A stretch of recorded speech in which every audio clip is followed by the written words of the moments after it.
Hi, the purpose of this video is a quick explanation as to why on earth I keep talking about role-playing games in general and Dungeons & Dragons in particular. What on earth does that have to do with Excavating Wisdom?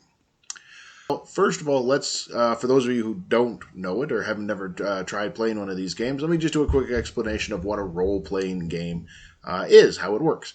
So a role-playing game is not like your standard roll a dice, move your little piece around the board, collect $100,000, Monopoly, Game of Life. It's not like any of those.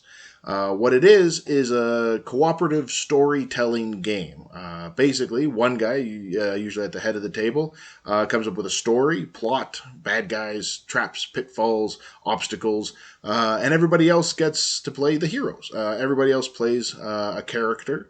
That they will go on the adventure and hopefully beat the bad guy, rescue the virgin, slay the dragon, whatever it is that the adventurer is talking about. But it's a collaborative storytelling game. Everybody has a role at the table. Everybody's goal is to have a good time and tell a good story at the end of it all.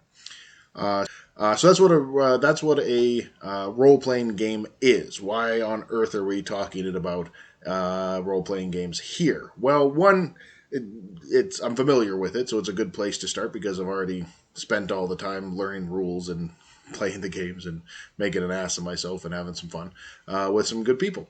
But more importantly, why does it actually factor into excavating our Excavating Wisdom project? Reason number one is because nerds are smart.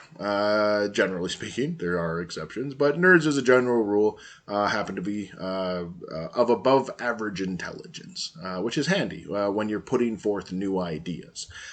Second point. Nerds love to argue. Oh, do they love to argue? The forums get rather deep with all the little details that people argue about. But that's actually a good thing, because what that means is once all the arguments are done, the best ideas kind of float their way up to the top. The silly little one-ofs tend to get brushed away.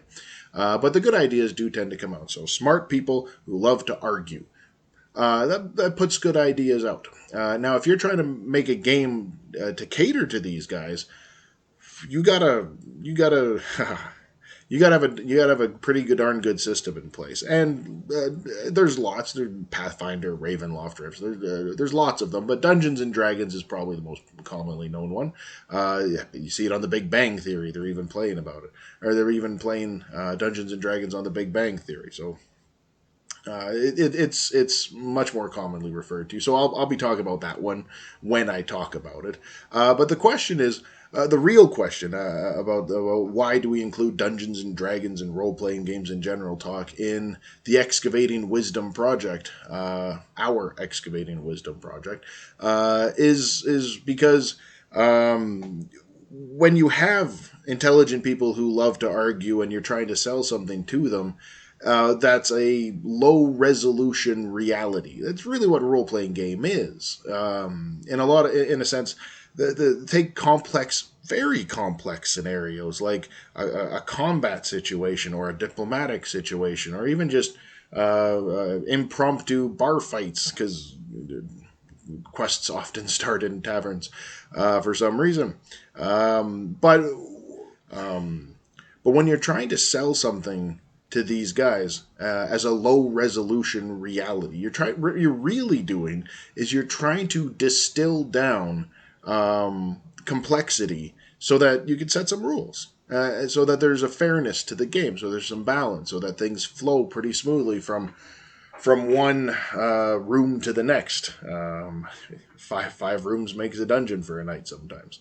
But anyway, so that's what their goal is. That's what they're aiming at. Is they're trying to take something as complex as the real world and make it a fantastical world with magic and dragons and ninjas and pirates and all this other stuff. Basically, whatever story arc is being worked on or worked through. They're trying to take something this immensely complex and distill it down to a small set of rules.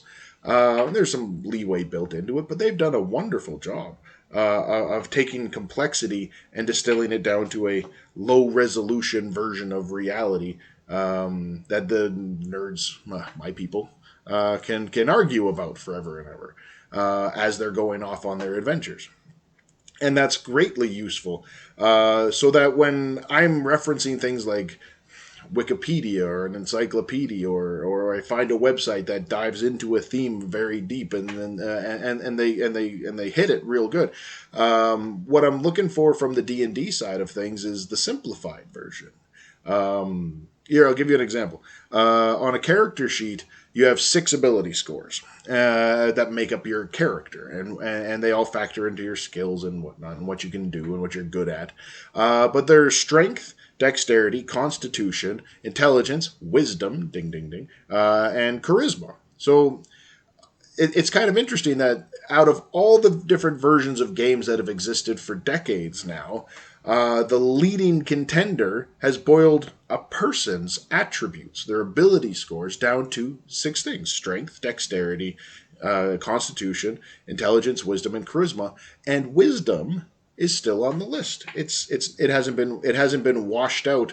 Like if you have agility and dexterity, they both cover similar territories. If you're trying to make a low resolution reality for your game, what you end up with is overlap there, and they've trimmed a lot of the overlap out.